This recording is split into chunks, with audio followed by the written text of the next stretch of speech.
Seguimos agora para a discussão sobre biodiversidade em risco com as mudanças climáticas e nós temos duas convidadas muito especiais. Então eu peço que quem vai acompanhar essa nossa próxima palestra se acomode, por favor, sentem-se. A gente também recomenda que vocês usem os fones para conseguir escutar bem os conteúdos aqui do palco, considerando que esse nosso espaço é aberto. Eu tenho a imensa honra de chamar aqui ao palco Emma Kuhn, bióloga renomada que dedica sua vida a compartilhar seu conhecimento sobre as regiões polares e mudanças climáticas. A Emma é uma pesquisadora polar, seja muito bem-vinda, Emma. E convido também Tatiana... Os aplausos para a Emma, por favor.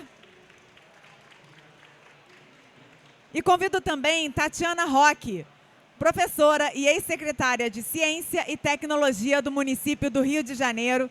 Sejam muito bem-vindas ao Rio Innovation Week, ao palco da Abeólica e da ABIV. Desejo que vocês tenham uma excelente palestra. Oi, gente, obrigada. Bom dia, boa tarde. A gente hoje agora vai discutir um pouco sobre questões ligadas à energia, mas também à questão da biodiversidade, né? Combater as mudanças climáticas não é só fazer a transição energética. A gente tem uma série de outras questões que dizem respeito à biodiversidade, à relação com a natureza, e a gente está aproveitando a presença maravilhosa aqui da Emma Kuhn, que tem trabalhado sobre isso, para a gente falar um pouquinho desse tema. Alô? Vamos lá, vocês estão me ouvindo bem, né? Acabei de botar o fone aqui. Então, gente, a ideia é a gente conseguir falar dessas questões relacionando mudanças climáticas e biodiversidade, né, como eu disse. A Emma trabalha muito tempo nos polos, né, e vê como a biodiversidade vem sendo atacada, afetada demais pelas mudanças climáticas. Então, a gente vai discutir uma série de questões relacionadas à necessidade de combater as mudanças climáticas e, ao mesmo tempo, salvaguardar, preservar, proteger a biodiversidade. Mas antes disso eu queria que a Emma contasse um pouquinho sobre essa questão da biodiversidade e como ela anda em risco nos polos por causa das mudanças climáticas. Bem-vinda, Emma, super obrigada. Muito obrigada, Tatiana. Boa tarde ou bom dia para todo mundo. Agradeço pela presença de todos e pela curiosidade. E, que nem a Tatiana falou, eu venho trabalhando com a Antártica. A minha primeira vez no continente branco foi em 2005, quando eu estava fazendo mestrado pela Universidade de São Paulo, e a partir de lá eu entendi a Antártica como sendo o meu lugar de pertencer, a minha casa, e é onde eu espero. Agora eu passo mais tempo na minha vida, eu acho que por ano, 5 meses por ano eu passo lá, 3 no Ártico, e o resto eu tento ver minha família, meus bichos, meus gatos e meus cachorros. Mas realmente, estudando as regiões polares, podendo ter a oportunidade de ir todo o verão, né, que a gente faz essas expedições durante o verão, e vendo as mudanças que estão ocorrendo e a perda do ambiente desses animais que vivem nas regiões polares, a gente consegue observar essas diferenças de estação para estação, de verão para verão. É muito evidente, principalmente, a perda de gelo marinho, é muito evidente, principalmente, a retração de geleiras, é muito evidente os recordes mundiais de temperaturas, recordes de temperaturas sendo marcadas. Todo ano tem uma diferente. Isso não é só na Antártica ou no Ártico, a gente tem isso acontecendo no planeta. E está afetando a diversidade, está afetando a qualidade de vida desses animais. E a gente sabe para onde isso vai ir, Tatiana. A gente está perdendo uma diversidade muito grande, um ecossistema muito frágil das regiões polares. A gente está perdendo por causa de mudanças que acontecem no nosso planeta em decorrência da ação dos seres humanos. Exemplos disso são, por exemplo, nos verões, nas regiões polares, se a temperatura está correta, está frio do jeito que é para estar, 2, 5 graus no máximo, se acontecer precipitação, vai nevar. Agora, com temperaturas mais altas, a Antártica registrando, acredito, 2 ou 4 anos atrás, uma máxima na Península Antártica de 19 e 20 graus Celsius. Acontece chuva. E pinguins nascem na época de dezembro, janeiro, e filhotes de pinguins não são à prova de água. Eles precisam fazer uma muda para poder entrar na água no final do verão, que é em março. Eles têm uma plumagem muito fofinha, assim, que tem gente que até acha que eles são mamíferos porque parece que é pelo. Não é, tá, gente? Pinguim é ave e eles têm essa plumagem. Mas eles não são à prova da água. Então, se você tem precipitação em forma de chuva em janeiro, fevereiro, as temperaturas ainda são 2, 3 graus. Eles não são feitos para estarem molhados no ambiente gelado. E eles morrem de hipotermia, como aconteceria com a gente se estivéssemos lá. Então, são mudanças em relação ao gelo marinho. Todo o ecossistema de Ártico e Antártica depende do gelo marinho, pelas algas que crescem embaixo desse gelo. Um crustáceo bem pequenininho, o crio, que parece um camarãozinho, come essas algas e todo mundo se alimenta desse crio. As baleias vão do nosso litoral de Abrolhos, as jubartes, até a Península Antártica para se alimentar. Passam, às vezes, 4, 5 meses sem comer só para chegar lá na Antártica para se alimentar. Se você não tem gelo marinho sendo formado ou ele derrete muito rápido, você não tem essa plataforma de gelo para essas algas crescerem, vocês não têm alimento para esse crio comer e crescer a população, você não tem alimento para aves marinhas, para baleias e para focas. Não é diferente no Ártico em relação ao urso polar, que é dependente de gelo. Então, realmente, as ações que a gente tem no nosso dia a dia, indiferente de onde somos, brasileiros, outros lugares do planeta, toda ação que a gente tem no nosso dia a dia afeta essas regiões polares, afeta os oceanos, afeta todos os lugares do planeta.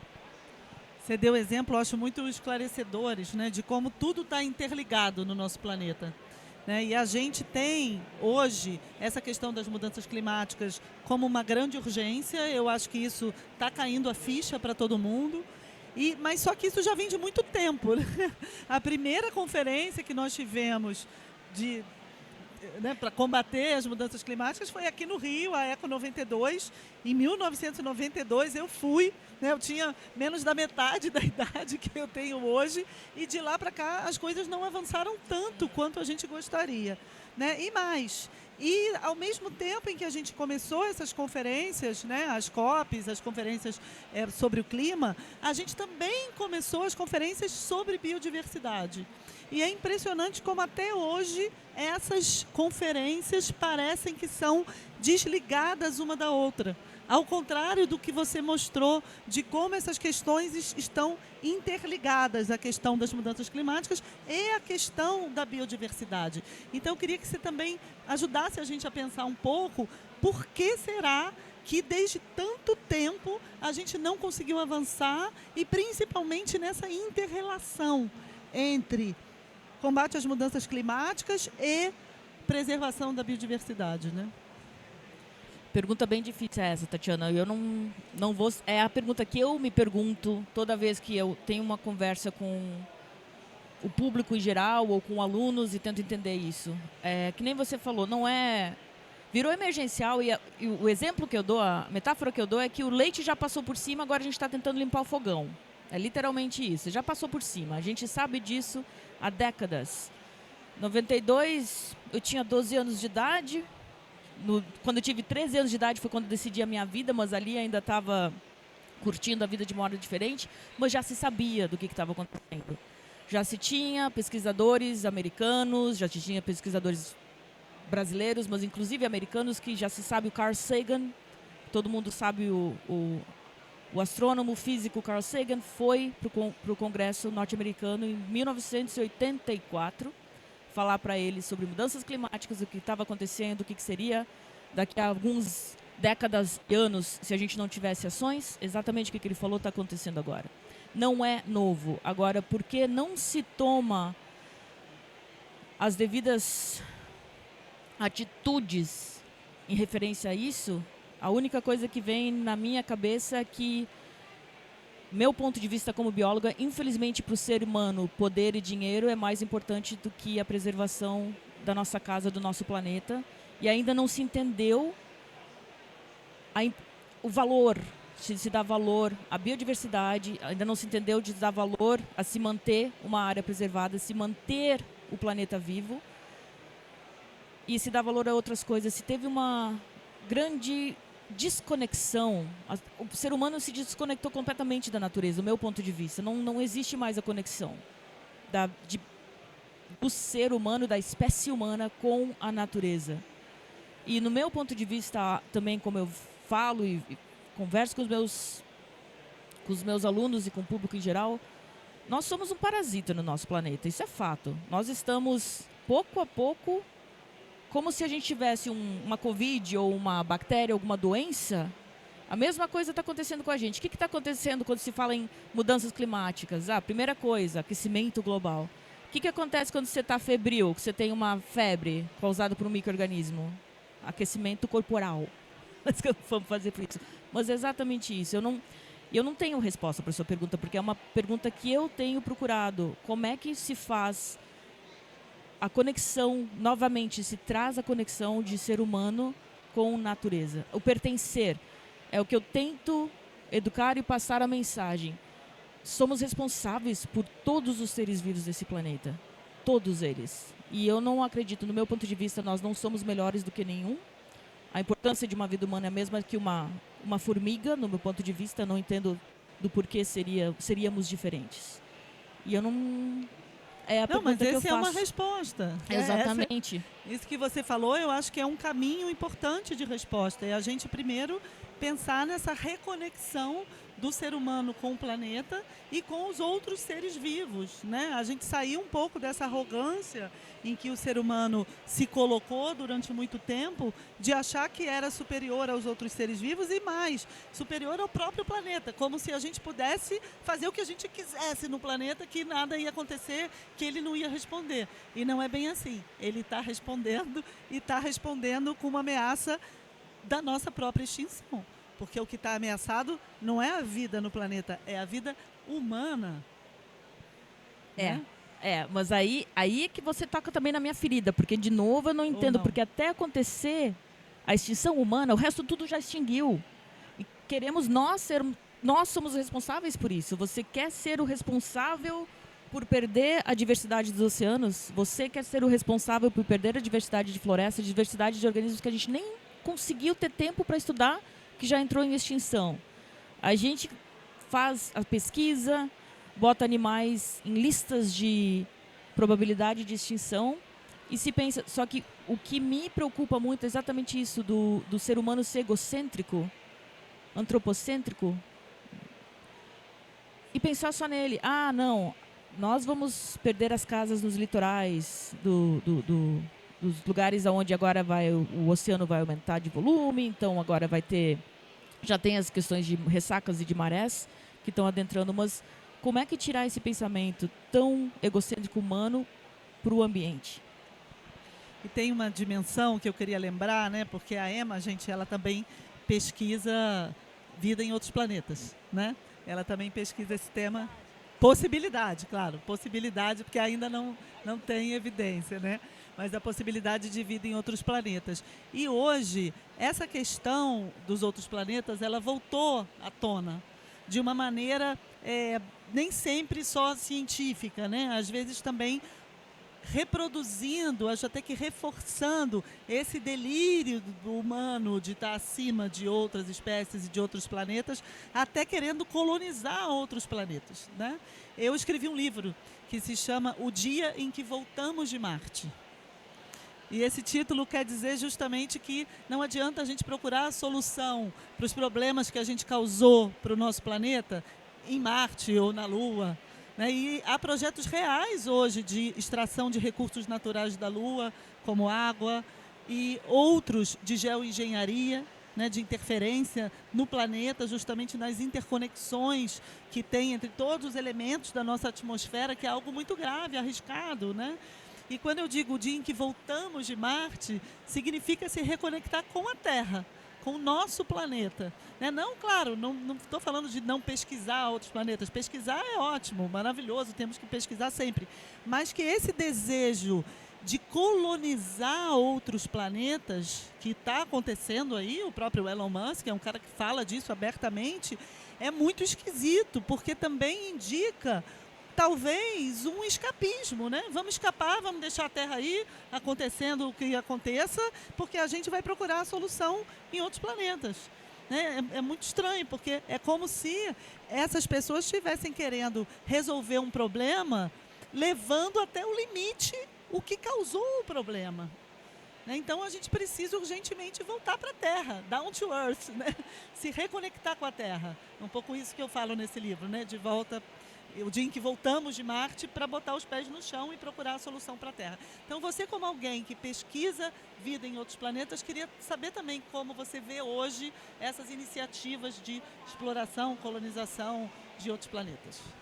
O meu ponto de vista é exatamente igual ao seu.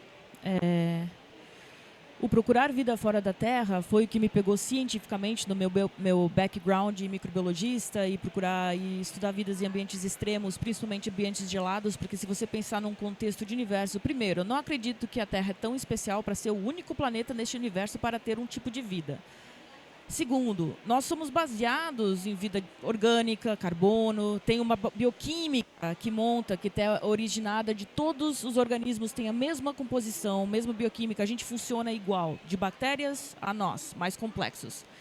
Quando a gente procura vida fora do planeta, o que a gente pode fazer? Procurar a possibilidade de uma vida semelhante ao que a gente conhece. A gente não vai conseguir identificar algo que a gente não desconheça, né? Talvez a gente tenha um ET aqui transparente do nosso lado, mas a gente não consegue detectar ele. Eu falo disso principalmente pela curiosidade e necessidade da humanidade de entender a possibilidade de vida fora do nosso planeta Terra. O nosso planeta é o único local, até o momento, que se sabe a existência de vida. Ou seja, é um local especial. A astrobiologia, que é a ciência que estuda a possibilidade de vida fora do planeta, tem vários ramos, e um deles é a exploração espacial para se levar vida de fora da Terra e se colonizar um outro tipo de planeta. A gente não vai achar nada no nosso sistema solar que dê para fazer isso. Só para chegar em Marte com um rover leva 6 anos. É muito demorado, a gente não tem a tecnologia ainda.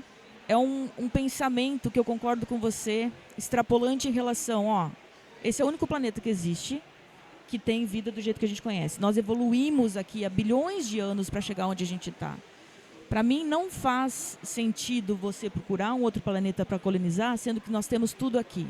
Você vai para Marte, por mais que Marte também seja um planeta terrestre, sabe-se, está agora saindo até novas publicações em relação à existência de água, porque a gente sabe que para existir a vida do jeito que a gente conhece, precisa ter água. Não água líquida de tomar, mas a água como o solvente universal, precisa interagir com outros organismos. Marte, aparentemente, agora quase comprovado que se tem água abaixo da superfície, mas ainda nós não evoluímos em Marte, nós não fomos feitos em Marte, nós evoluímos há bilhões de anos no planeta Terra. Não faz sentido para mim procurar um outro lugar para mudar seres humanos porque o planeta está morrendo. Quem está matando o planeta? Então, é essa mudança, e de novo vindo da primeira pergunta que você fez em relação à conscientização das pessoas. A gente conscientiza, a gente conversa, a gente vê mudanças, mas precisa ser mais. E a mudança, agradeço muito quando a gente tem a possibilidade de conversar com o público em geral ou com estudantes e fazer eles entenderem, mas agora também você, da parte da política, como é que se faz quem tem poder e ação conseguir entender a importância da preservação do único planeta que a gente sabe que tem vida? Eu acho que está caindo a ficha. Tem algumas coisas que, infelizmente, são extremas, né? São ruins, mas que estão fazendo com que as pessoas se deem conta que a gente está chegando em um momento extremo em que a gente vai precisar agir. Alguns exemplos. Primeiro, os eventos extremos. Né? A gente sabe que com as mudanças climáticas as chuvas vão ser mais intensas, mais frequentes, o calor mais intenso, mais frequente, e isso vai alterar muito nossas condições de vida. Aqui no Brasil, a gente acabou de ter essa catástrofe no Rio Grande do Sul, por exemplo, né? E que é sim consequência das mudanças climáticas, e infelizmente isso vai acontecer cada vez mais.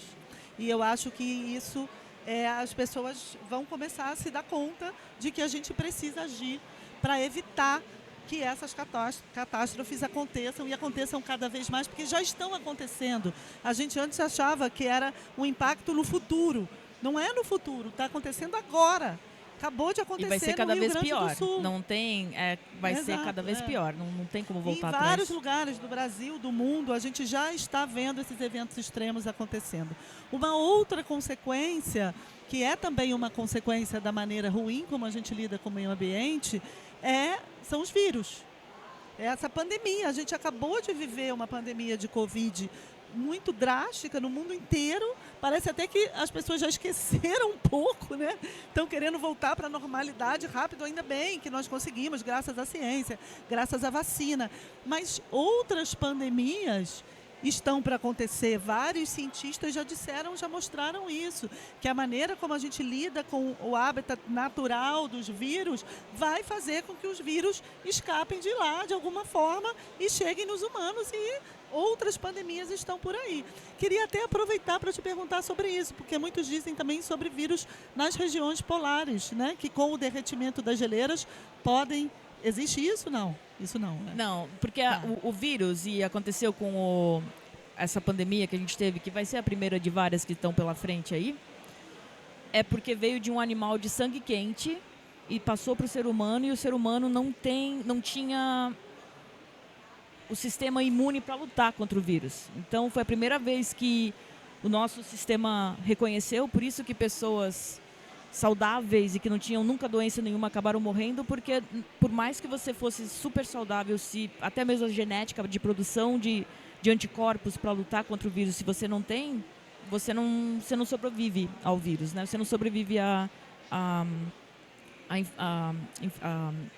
infecção sobre vírus. Regiões polares, a Antártica não tem nenhum mamífero terrestre. Nunca teve um mamífero terrestre de sangue quente. Tem dinossauros, que são répteis. Foram répteis que têm sangue frio. Você tem que ter uma bioquímica, uma correlação entre os seres para poder transferir esse organismo e poder fazer ele evoluir e causar doenças. Então, sim, tem vários vírus, mas eles contaminam algas, contaminam... O que já é preocupante, né? Que contaminam... Mas é um processo natural. É um processo natural.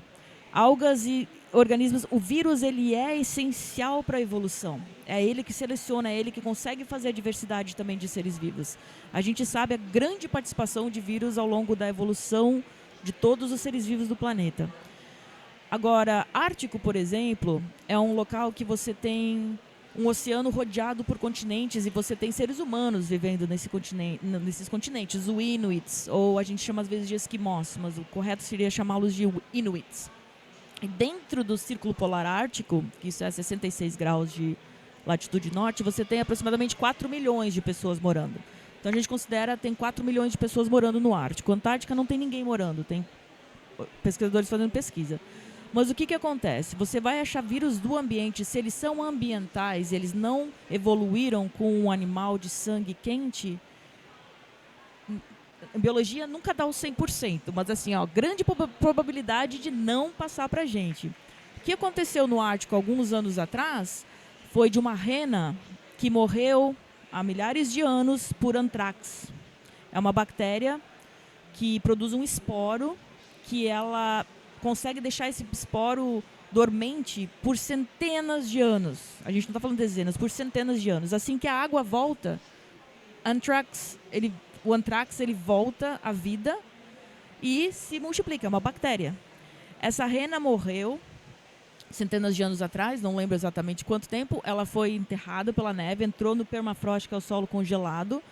Agora, com as mudanças de temperatura, esse permafrost, que esse solo congelado, permanentemente congelado, descongelou. Essa rena voltou à superfície, foi movida pelo movimento, né, do permafrost congelando e descongelando.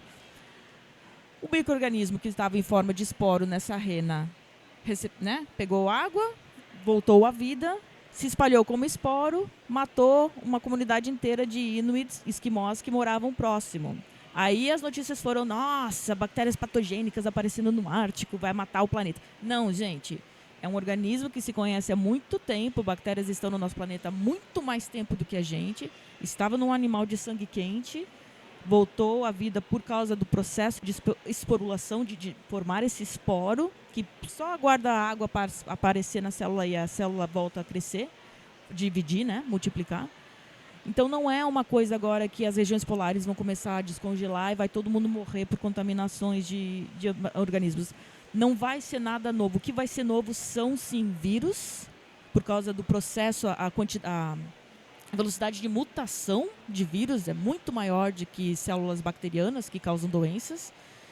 E tem que ter essa pulada, esse reconhecimento do corpo, até mesmo para esse micro-organismo poder entrar dentro das nossas células e se multiplicar. Então tem que ter esse reconhecimento celular desses vírus.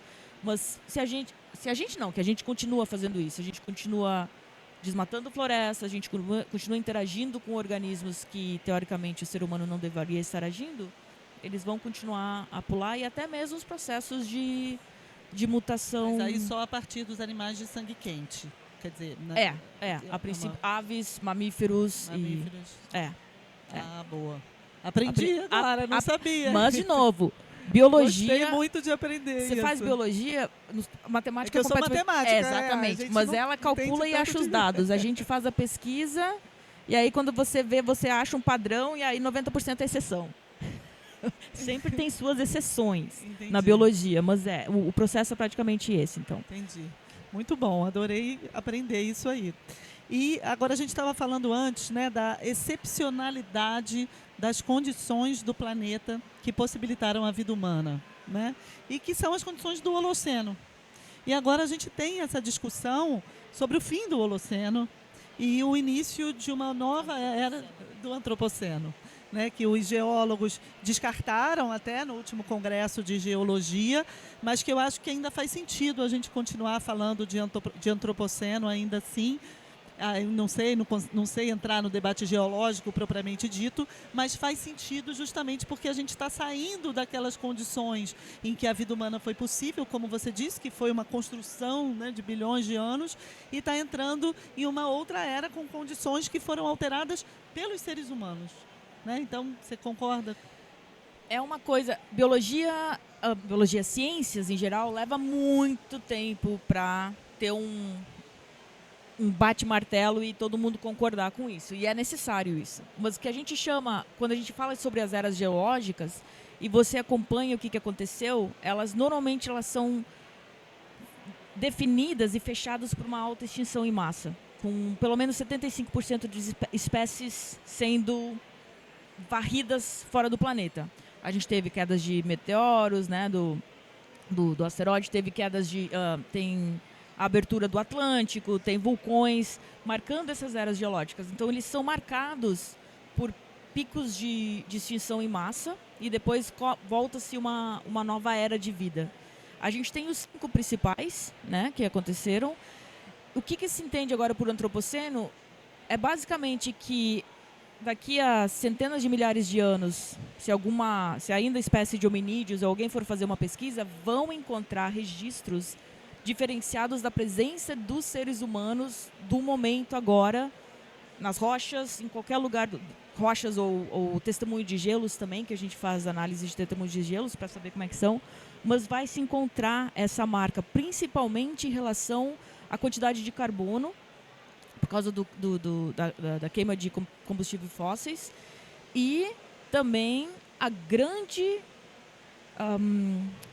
ratio, o grande processo que está se acontecendo agora de extinção em massa. A gente está num processo de extinção em massa, isso é fato.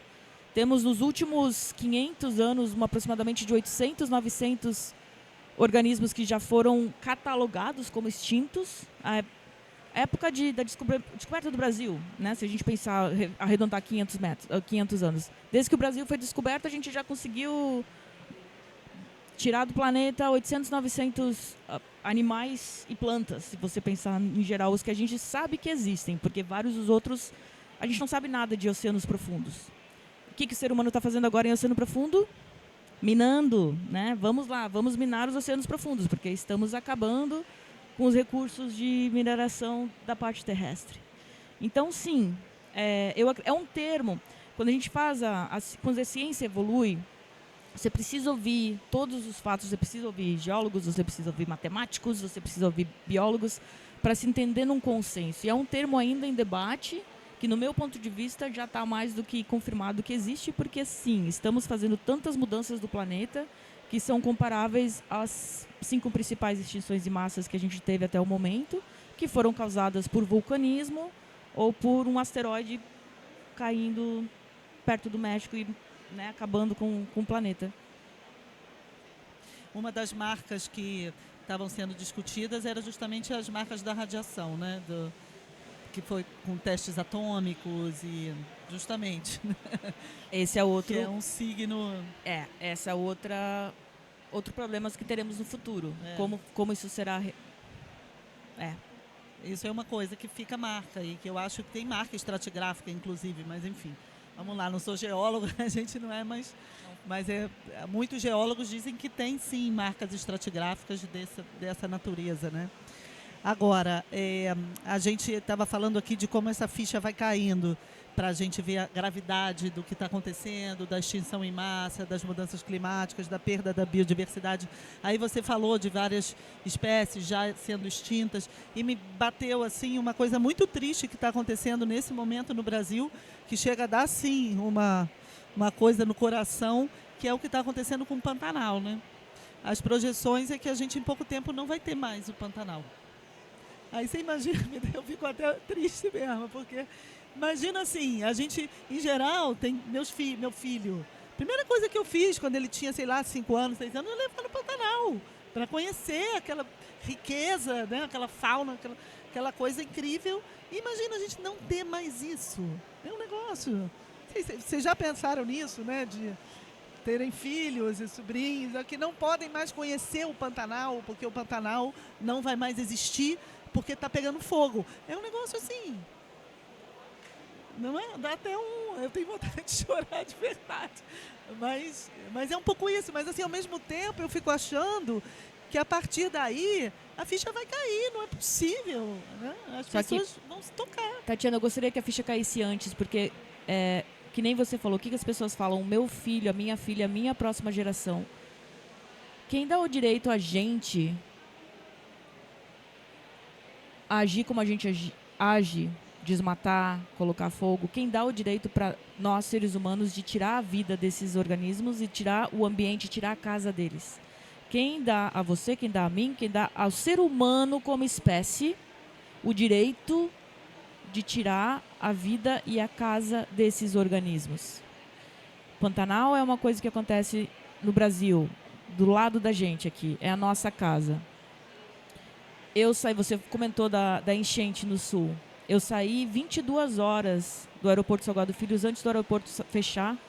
E se eu não tivesse saído naquele dia, eu não teria conseguido ir para o Ártico, que eu voltei agora de 3 meses embarcada no Ártico, e eu não teria conseguido chegar porque o aeroporto, isso foi numa quinta, o aeroporto fechou na sexta. Não é só o Pantanal. E você ouve o mundo inteiro, pessoas do mundo inteiro falando, vou para o Ártico, vou para a Antártica, porque ainda tem pinguim e urso para ver. Porque eu quero ver, enquanto está vivo, eu quero ver nos seus ambientes.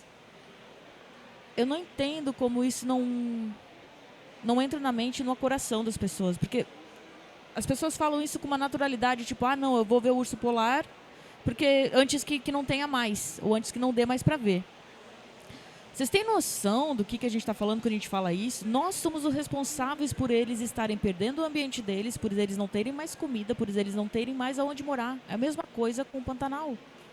Nós somos responsáveis pelo que está acontecendo e como as pessoas não se sentem afetadas por isso para tomar as decisões que precisam ser tomadas. A última queima que a gente teve fortíssima, acho que foi ainda durante a pandemia, eu não consigo ver aquilo acontecer. Você falou, traz uma emoção na gente, mas a gente tem que ter a conscientização que nós somos responsáveis por isso. Aí você vai falar assim, mas eu nem sou bióloga, mas eu nem trabalho com política, mas eu não faço nada dessas coisas. Não interessa, cada um dos 8,1 bilhões de seres humanos do planeta somos responsáveis pelo que está acontecendo. E está acontecendo, né? A gente falou do Pantanal, da Antártica, mas está acontecendo aqui do lado. Porque está acontecendo na Mata Atlântica, Tá. acontecendo aqui no Rio, em todas as nossas serras, morros, montanhas, que pegam fogo toda hora e pegam fogo por causa de lixo. Né? De lixo que é jogado e que as pessoas tacam fogo no lixo. Porque, enfim, aí tem um monte de coisas. Podemos melhorar políticas públicas, claro, sempre, mas também a conscientização, como você falou, né? De que se você vai botar fogo no lixo num lugar que tem uma vegetação, num clima seco, isso vai se alastrar e vai ficar fora de E controle. tem outros seres vivos morando naquela Morando região. ali, Então aquele lixo, em exato. primeiro lugar, já não devia nem estar ali. Isso é um Exato, outro grande problema da humanidade, É. é lidar com o que a gente não quer mais. Mas tem uma teoria, né, de um historiador ambiental aqui do Rio, que eu eu cito bastante, que é o Zé Augusto Pado, é até professor da UFRJ, que ele fala a teoria do berço esplêndido. Ele é historiador ambiental. Então, o que é o berço esplêndido? Nós, brasileiros, como diz nosso hino, a gente acha que a gente nasceu em berço esplêndido, que é essa natureza exuberante que a gente tem e ela vai estar sempre à disposição. É um pouco como se isso fosse uma premissa nossa. Mas isso, ao mesmo tempo, nos autorizou a ir desmatando nossos biomas um a um. E isso foi acontecendo ao longo da história, começando com a Mata Atlântica. Por isso que a Mata Atlântica é muito simbólica, né? Tem um livro maravilhoso também, chamado A Ferro e Fogo, que mostra como a gente desmatou a Mata Atlântica no século XIX para fazer carvão, né? Energia. E, em seguida, o próximo bioma a ser desmatado foi o Cerrado, justamente, estamos falando do Pantanal, foi o Cerrado com o agronegócio e agora, então, com um modelo de exploração do solo completamente insustentável. Então, foi o segundo bioma a ser desmatado e agora é a vez da Amazônia. Então, quando a gente fala da Amazônia e pensa só na Amazônia, a Amazônia é o ponto final de uma história de devastação ambiental que vem desde o século XIX e que parte dessa premissa de que nós nascemos em berço esplêndido. Então, é como se o Brasil fosse tão exuberante, sua natureza fosse tão exuberante, que a gente pode desmatar à vontade, sempre vai ter mais. E é assim que a gente vai a cada vez destruindo mais a natureza. É muito bonita essa teoria, trágica, triste, mas eu acho que faz muito sentido, justamente para a gente enxergar que o que está acontecendo hoje de ameaça na Amazônia é o final, é o fim da linha de uma longa história que a gente tem quase que assim, intrínseca no nosso hino, no berço esplêndido, né? Então a gente precisa urgente, como você disse, se conscientizar, ao mesmo tempo que conscientizar individualmente, mas também politicamente, ações coletivas, políticas públicas, eleger pessoas comprometidas com essa causa. É uma causa muito ampla que a gente também não vai resolver só individualmente. A gente precisa de ações coletivas, precisa de política, precisa de sociedade civil organizada, precisa de poder público, As privado, grandes precisa empresas, de todo mundo, todos. todo mundo junto, né? Então, isso também, assim, já jogando aqui para o nosso debate, que agora já está mais amplo, né? Queria ver também como você vê esse desafio que é tão difícil, de chegar lá. Difícil, é muito difícil. Não tem como, mas é justamente isso. A conscientização do ser humano, mas justamente de quem tem o poder da mudança e da ação, que são políticos, principalmente, e os donos do poder em relação às grandes marcas mundiais. E é essa produção de financeira, né? Do crescimento financeiro, do poder financeiro que se acha que é muito mais importante do que todos os outros organismos e tudo mais que existe no planeta. A partir do momento que a gente conseguir entender que antes, seja o que for que aconteça, antes de afetar a gente, vai afetar vários outros organismos que compartilham o nosso planeta, eu acho que aí as coisas vão começar a melhorar mais rápido. Mas esse clique para essa mudança, Tatiana, não sei como... Não, mas como também acontecer. ver que isso que a gente está destruindo, até do ponto de vista econômico, é uma fonte de riqueza tremenda. Porque no Sim. mundo em que, imagine só, né, no mundo em que a questão da captura de carbono vai ser uma necessidade, e a gente sabe que a captura de carbono não vai ser feita por plantação de eucalipto, né? não é que não tem nenhuma biodiversidade, nada disso, ela vai ser feita por reflorestamento, restauração florestal a partir original, de isso. espécies nativas. E original. isso, inclusive, tem muito mais capacidade de captura de carbono. A gente tem aqui no Rio alguns estudos de economistas renomados que mostram isso, que a Mata Atlântica ela tem um potencial enorme se ela vier a ser propriamente restaurada, reflorestada, porque as espécies nativas da Mata Atlântica são capazes de capturar muito carbono. Né? Então, a gente fala de tecnologia. Eu fui secretária de Ciência e Tecnologia da Prefeitura e tenho projetos desse tipo aqui no Rio mesmo, na Zona Oeste, de reflorestamento, restauração florestal. Eu moderei a mesa com a Vandana Shiva terça-feira e ela falou uma coisa muito bonita. Ela falou assim, a gente fala de tecnologia, mas a fotossíntese é uma tecnologia. E é uma das tecnologias talvez mais importantes e mais eficazes hoje, que é disso que a gente precisa para capturar carbono, justamente. Né? E a Mata Atlântica é a nossa grande riqueza. Né? Então, não é só não desmatar, é também como a gente pode ter projetos de restauração florestal, de preservação da biodiversidade, de manutenção da fauna, da flora, desse bioma tão importante, que inclusive é simbólico para o país inteiro, porque se a devastação começou aqui, a restauração também pode começar aqui. Né? Então, isso é gerador de riqueza.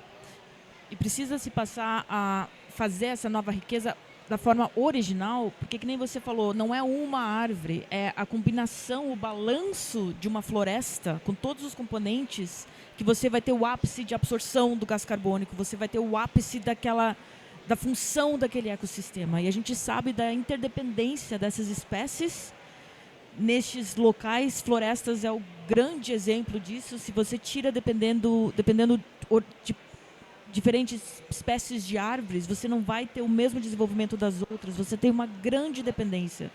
E aí que está o balanço da natureza. A natureza por si só está sempre no balance, está sempre equilibrada.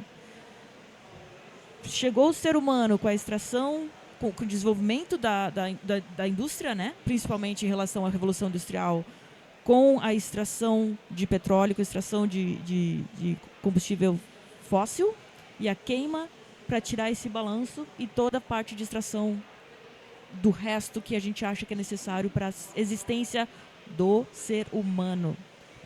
Eu insisto nisso porque eu acho que o meu objetivo de vida é tentar fazer as pessoas entenderem não é a existência de um ser humano, de uma espécie, é a existência do planeta inteiro em si. Seja responsável por todos, outros seres humanos e outras espécies. Que está tudo interligado, com certeza. Né? E você deu o exemplo na sua fala, uma coisa que eu queria que você falasse um pouquinho mais também, dos impactos dessa mineração nos oceanos, que é um negócio assustador. E que, inclusive, gente, a gente está aqui numa mesa sobre energia, Global Energy, né? Claro que a gente precisa muito de novas formas de energia, a gente precisa sair da dependência dos combustíveis fósseis, né, urgentemente, e ter outras formas de energia limpas, renováveis.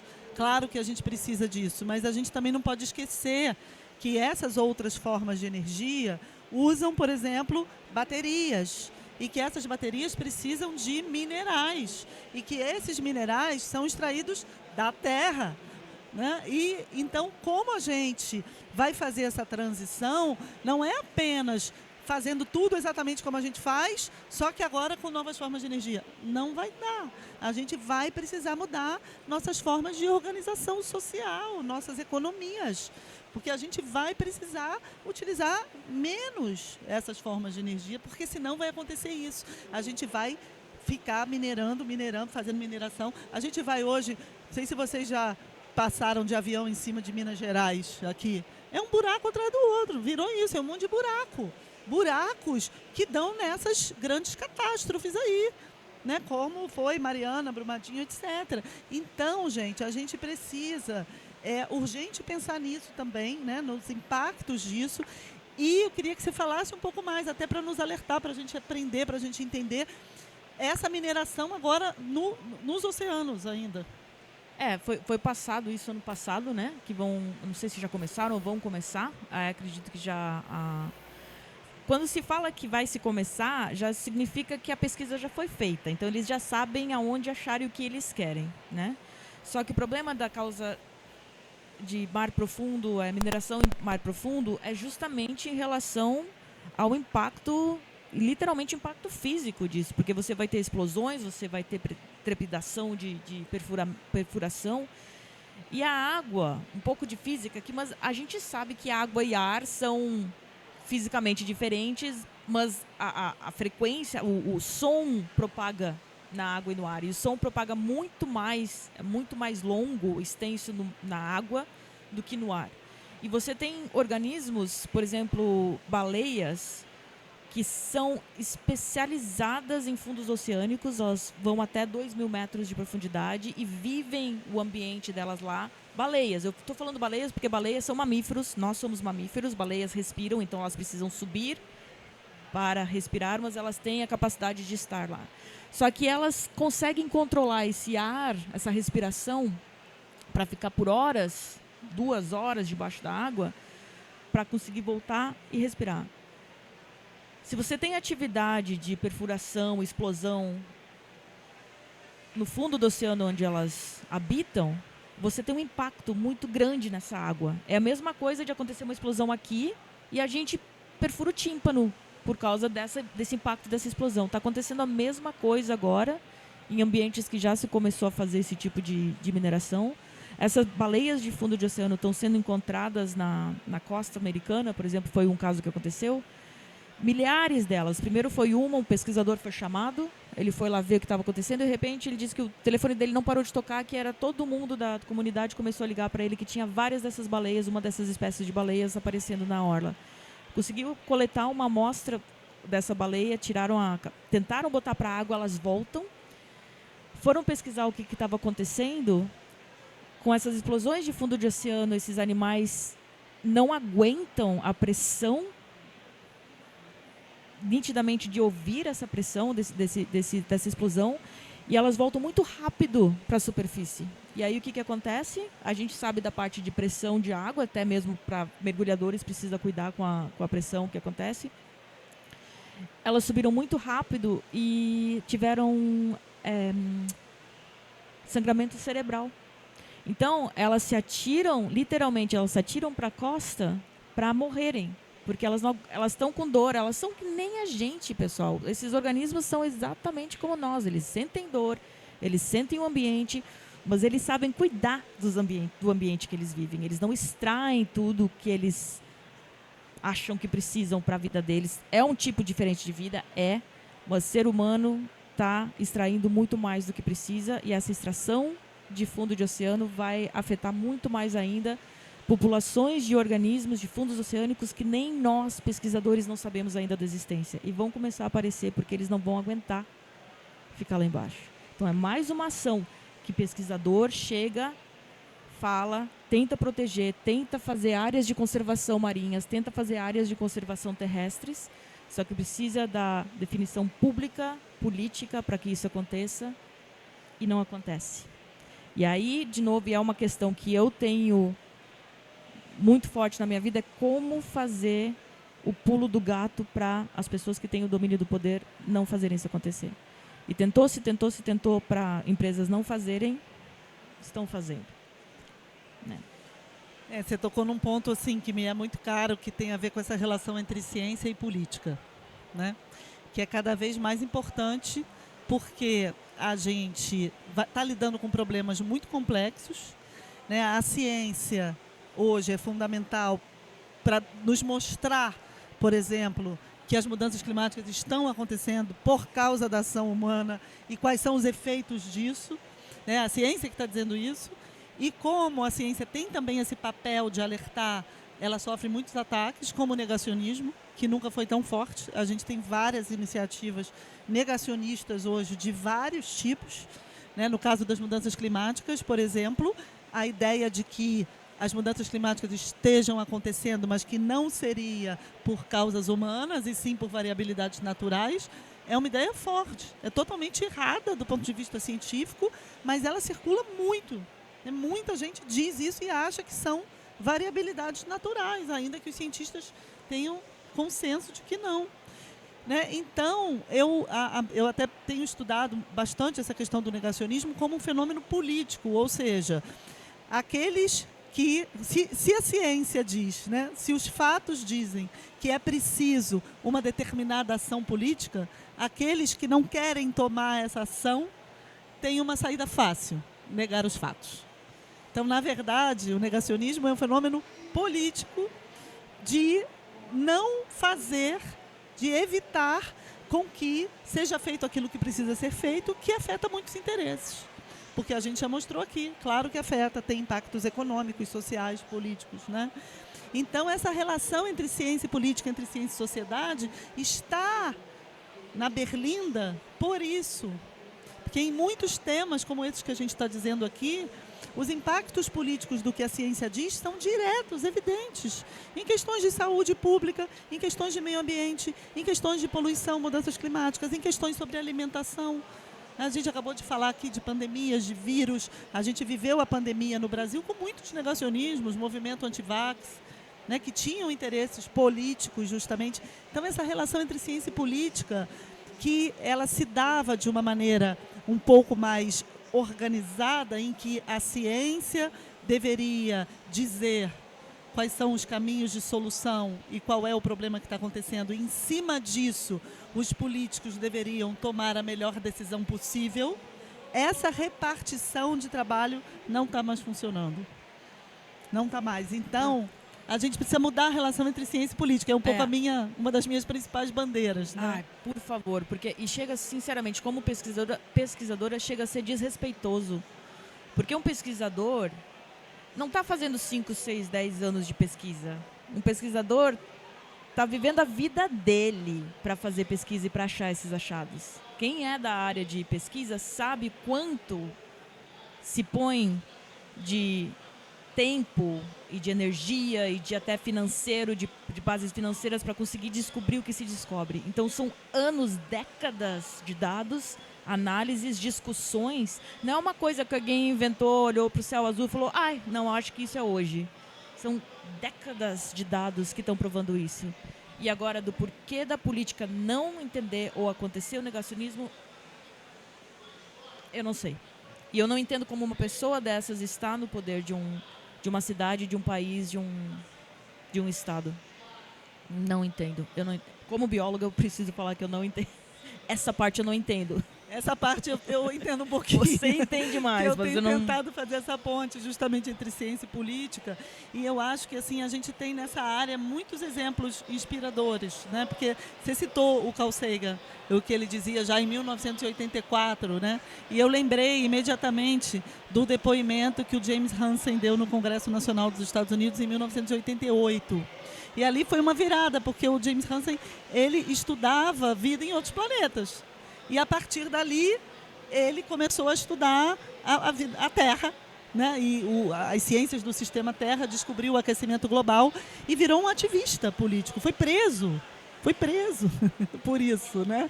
Então, assim, também eu acho que uma parte dos cientistas, claro, não são todos, nem precisa ser todos, mas eu acho que tem esse movimento nessa área ambiental, isso é muito bonito, é inspirador, que os próprios cientistas, quando eles se dão conta da gravidade daquilo que eles estão descobrindo, da ciência que eles estão fazendo, das consequências do que eles estão descobrindo, eles falam: não tem saída, a gente vai ter que fazer alguma coisa e a gente vai ter que fazer um pouco de política também.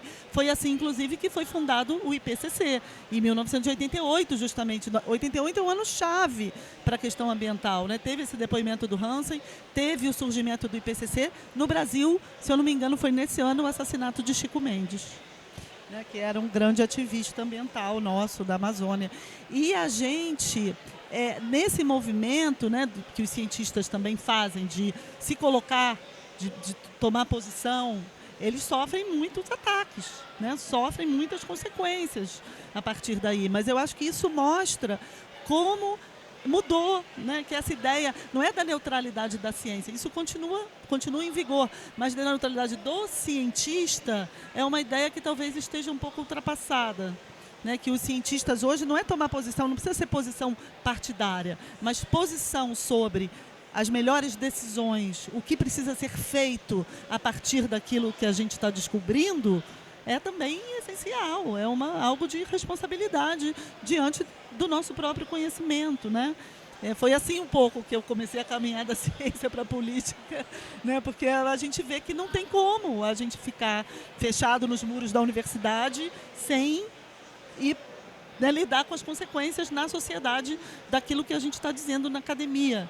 Eu não sei se você percebe essa mudança, mas eu percebo uma mudança, acho até que para a gente encerrar, né, vou jogar a bola para você, para a gente encerrar com isso, com um pouco de esperança, né, um movimento positivo que eu acho que tem acontecido, de a gente ver, sim, muitos cientistas com essa consciência, com esse engajamento, querendo mudar, querendo ter iniciativas coletivas, ir para a sociedade. Eu acho que a relação entre ciência e sociedade está cada vez mais valorizada.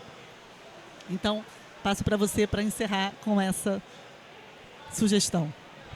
É necessária, de novo, a mesma ligação que a gente precisa de ambiente com o ser humano, a gente precisa a ligação da sociedade com política e principalmente entender a responsabilidade que a gente tem perante todos os fatos, até mesmo parte do partidário político de votar e entender quem você bota no poder para tomar essas decisões.